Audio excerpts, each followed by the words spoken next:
Hello everyone, Farhad here, and in today's video we are going to install Gitlab on a Kubernetes cluster, and we are going to see the points that we need to take care about when we are going to maintain it in long term. So let's go. So here's how we are going to install Gitlab on our cluster. This is how you add a repository, and this is the fast way to just test Gitlab on your, for example, on your local Kubernetes cluster. But this is no good to us. So let's actually see what are the options. The options are under this link. I already had it open, but I opened it again, never mind.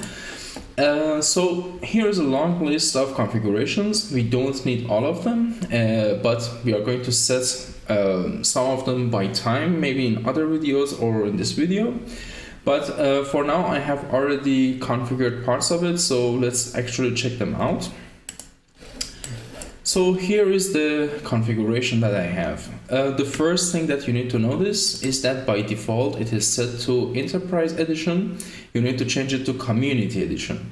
For the Enterprise Edition you need to get the license keys, and which we don't have right now, so we are going to go for the Community Edition. Then comes your host. So the host is the host name that you want to use as the base. And then Gitlab will add 3 subdomains. That would be Gitlab subdomain, Minio subdomain, and the registry subdomain. So the registry, as it sounds, it is for npm registry, NuGet registry, container registry, any of the package registries that is out there.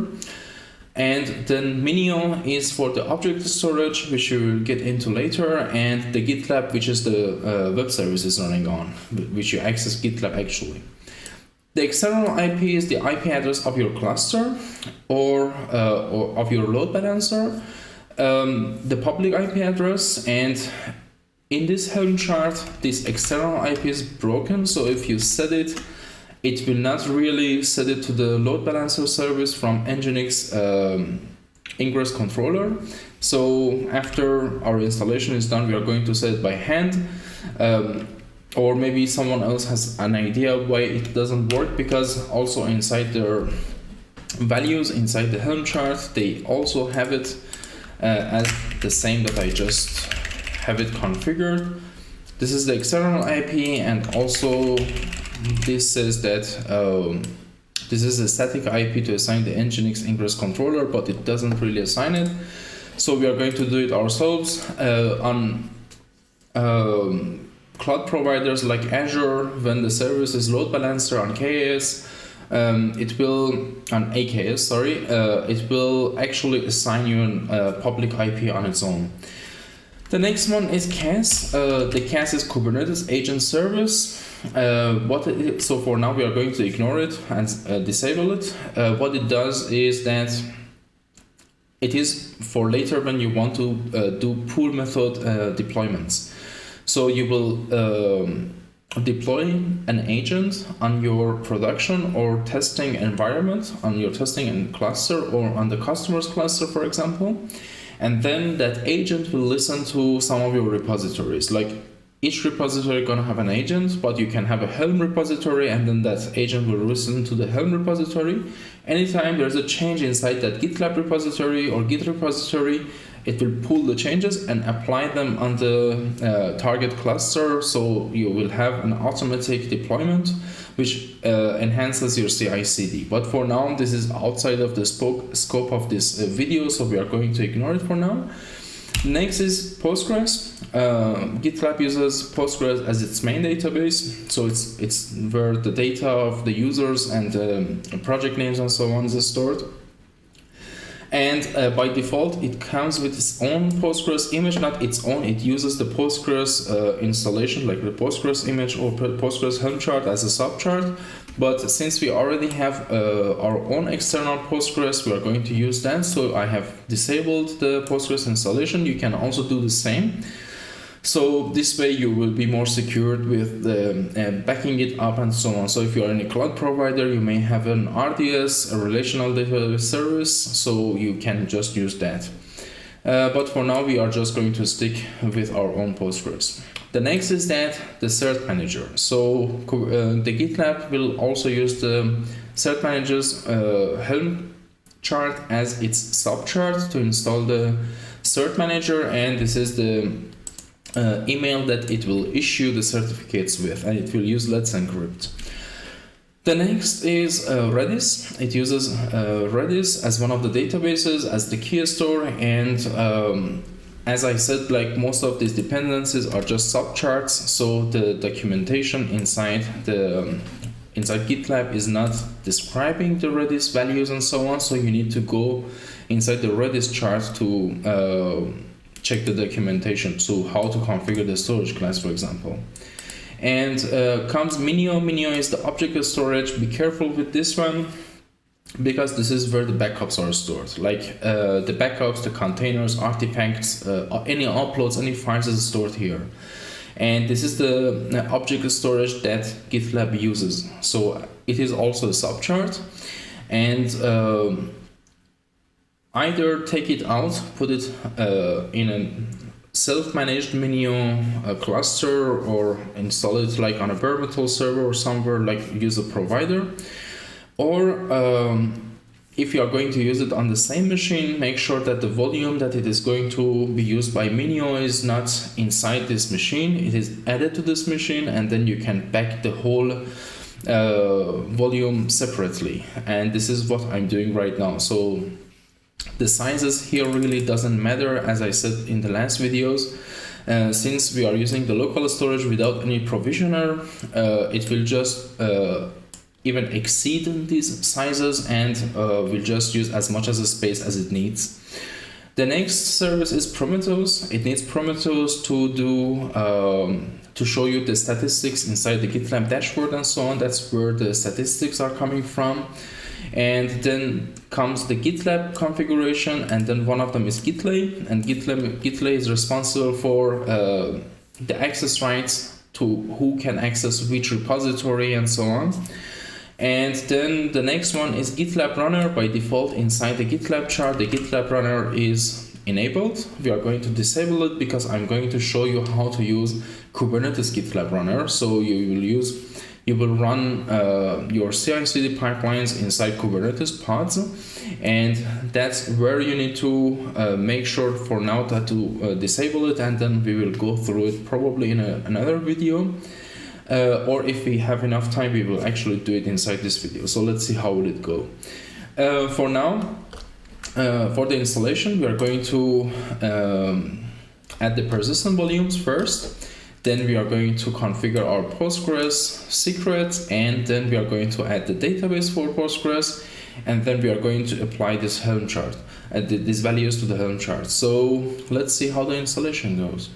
So let's go on and apply our persistent volumes. I've already created the directories for myself, and in some cases, if you guys have like a provisioner, then the provisioner will create these files for these directories for you. But for my in my case, it's not.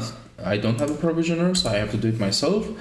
And now I will apply the persistent volumes. In your case, you may not need to do this, but I don't have a provisioner, so I'm going to apply this. So let's see. So I have now 4 persistent volumes created, and let's actually check inside GitLab.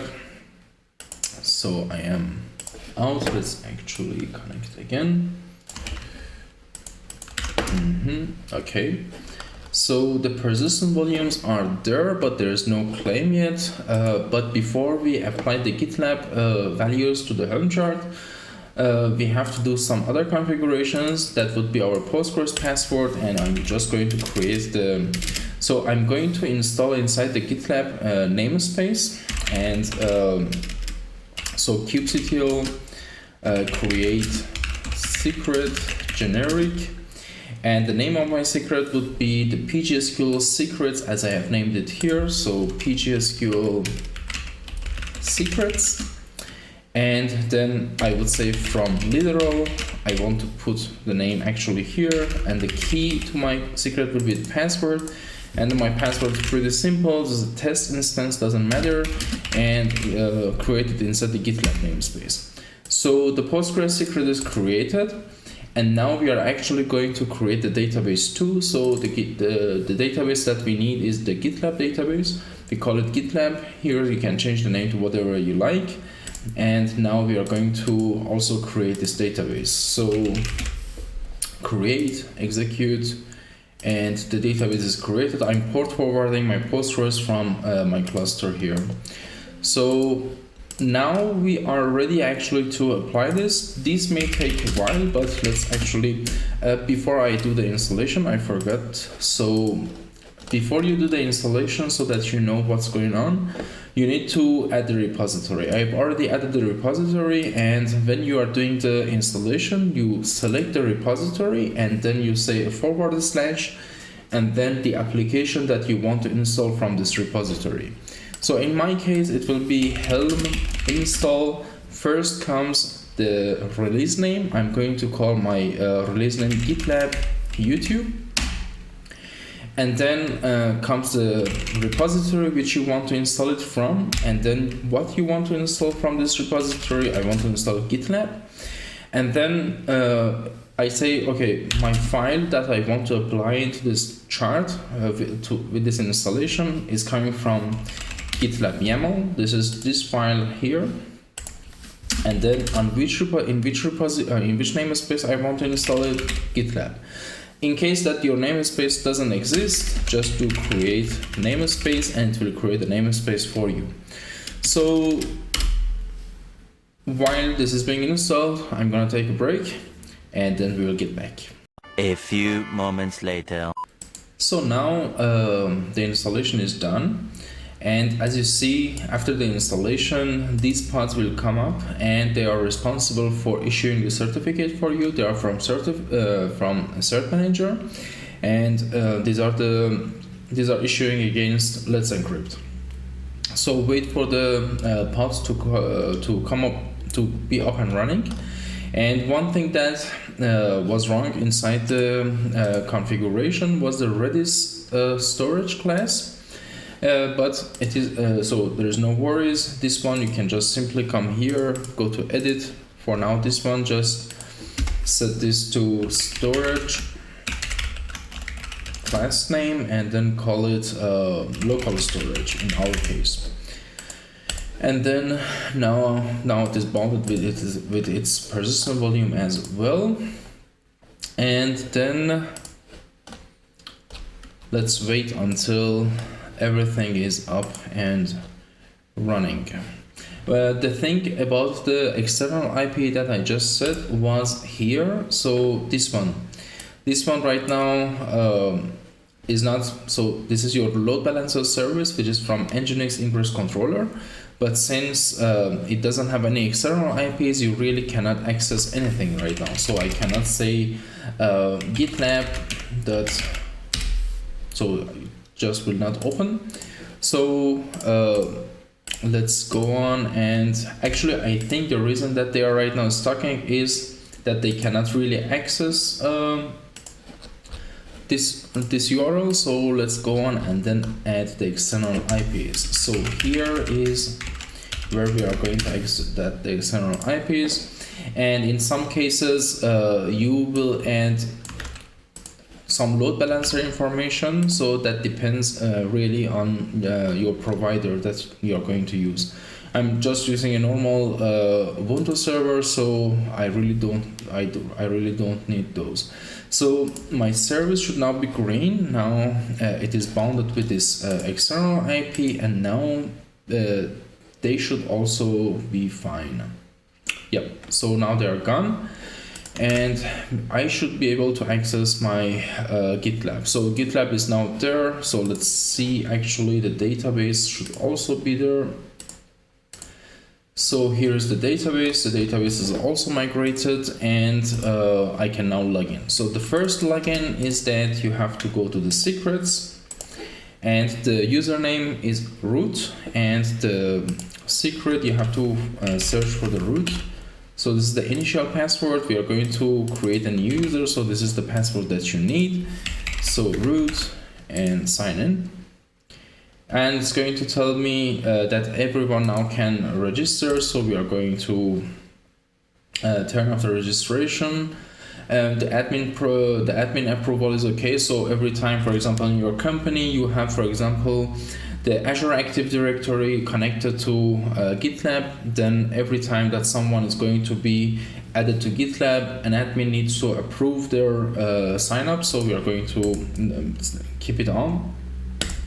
The sign up we are going to disable, and that would be it. So save changes, and we are going to add a new user right now, and that would be myself.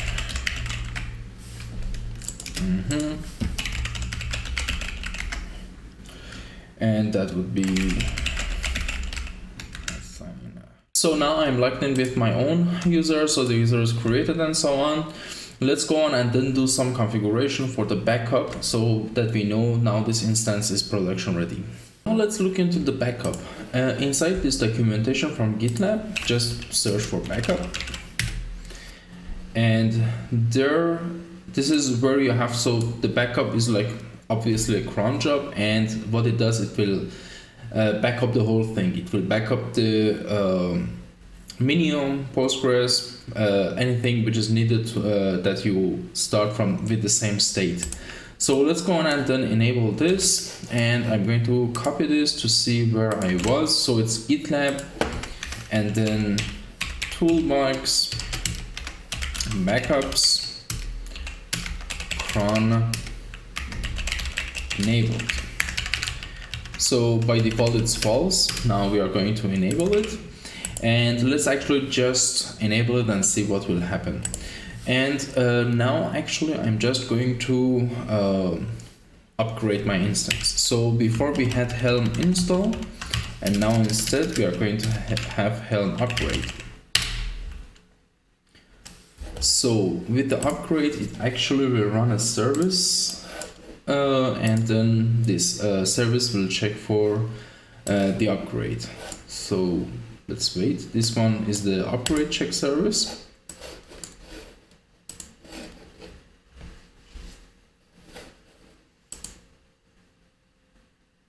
A few moments later. So the upgrade is done, and now if we check Kubernetes, we see a new cron job is added, and it's going to run every morning at 1 AM. So let's actually trigger it and see what will happen. So a new job is activated, and there should be a new pod, and this pod will just trigger a command inside the toolbox to run the backup. So we will wait for the backup to be done, and then we will check where the backup is stored.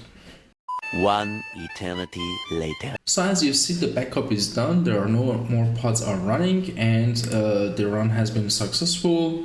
So let's actually see what happened. So here it says the backup can be found, so this is like an S3 object storage, can be found here.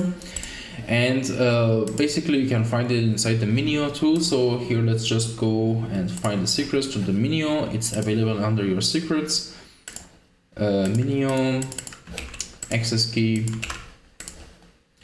and secret key, and login. I think I have a trailing space. I'll just copy it again to be sure.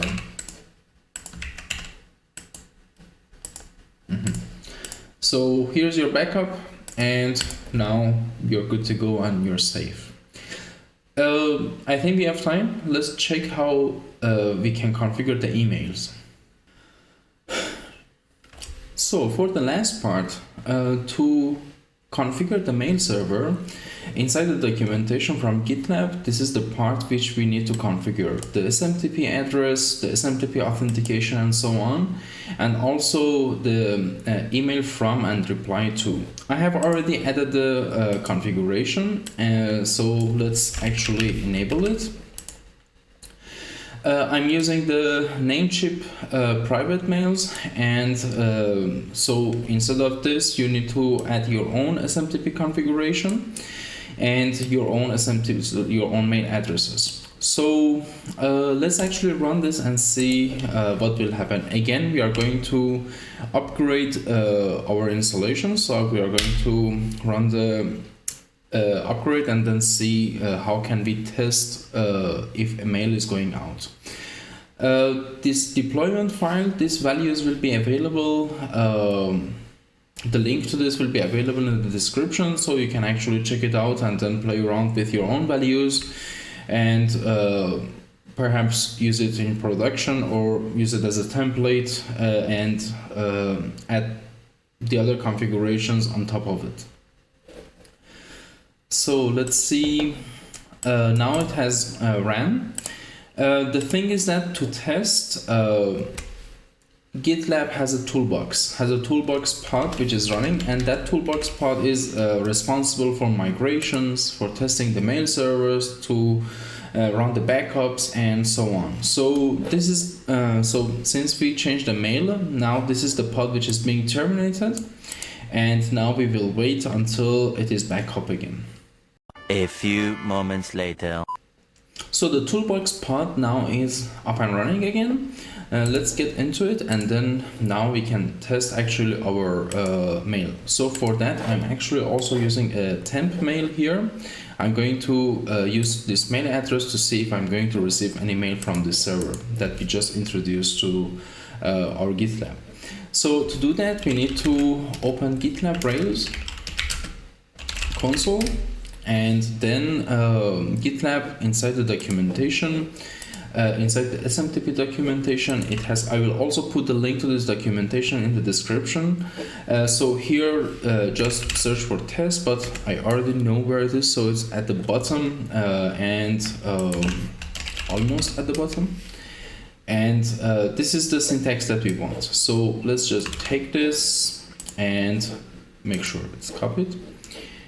And now come here. So let's send the mail to this temporary mail that we have. So this is the mail, and the subject is hi YouTube, and the body doesn't matter. So now let's see what will happen. So the mail is sent. Now actually let's check here. So as you see, I received the mail. And when this part works, this means now Gitlab can actually send mails out. So with this, we are going to do the Gitlab runners and the Gitlab agents in one video later in the next video. And for now, this will be the closure, and thanks for watching. And if you liked it, like the video, if not, just dislike it, and don't forget to subscribe, and see you next time.